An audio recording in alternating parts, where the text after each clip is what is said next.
Now, at historically black colleges and universities, the marching band often steals the show. You might go for the game, but it's the halftime show that really gives you the experience. These marching bands are legendary, and as much good as they do on the field, it's happening off the field too.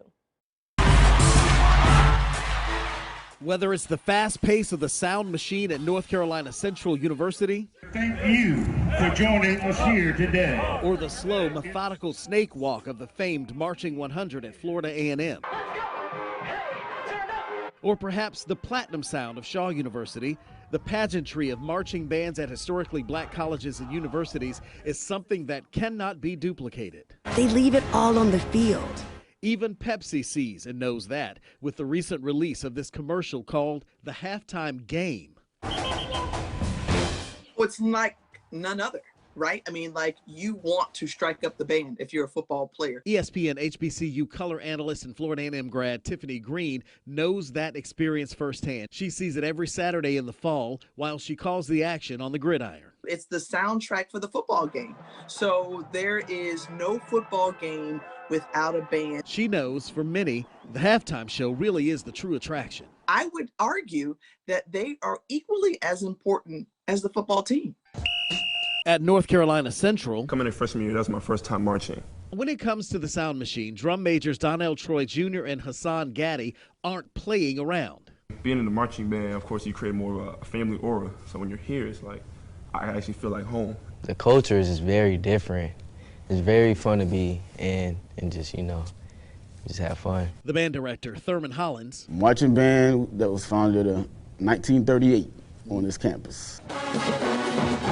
Tells me the 130-plus piece band and its rich history really teach as much about life as it does music. We represent the entire school all in one ensemble. And when it comes to class, it's about striking that right chord for success. That's like a part of the daily announcements, go to class. We break them into actually clusters of students by major within the band too, so they can mentor each other and tutor each other. For HBCUs like Shaw, the bands are really more than just an opportunity to fill the stands and get people all excited about a game and really just come have a good time. They really are sort of like educational Pied Pipers, if you will. They lure prospective students to come here to Shaw and other schools to keep that educational legacy going. And that is on full display in this McDonald's commercial featuring a Shaw University grad and her son who marched in his mother's footsteps.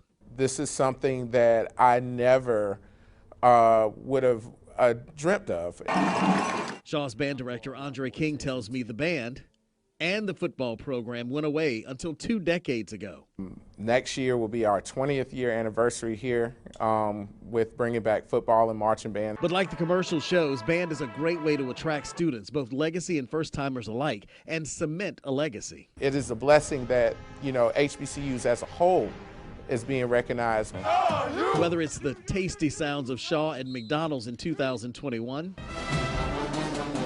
the unmistakable sound machine at Central, the FAMU marching band in the 80s, or now, the rich history of HBCU marching bands will ring through for years to come. The atmosphere is an uproar. Without the band, it's just a game.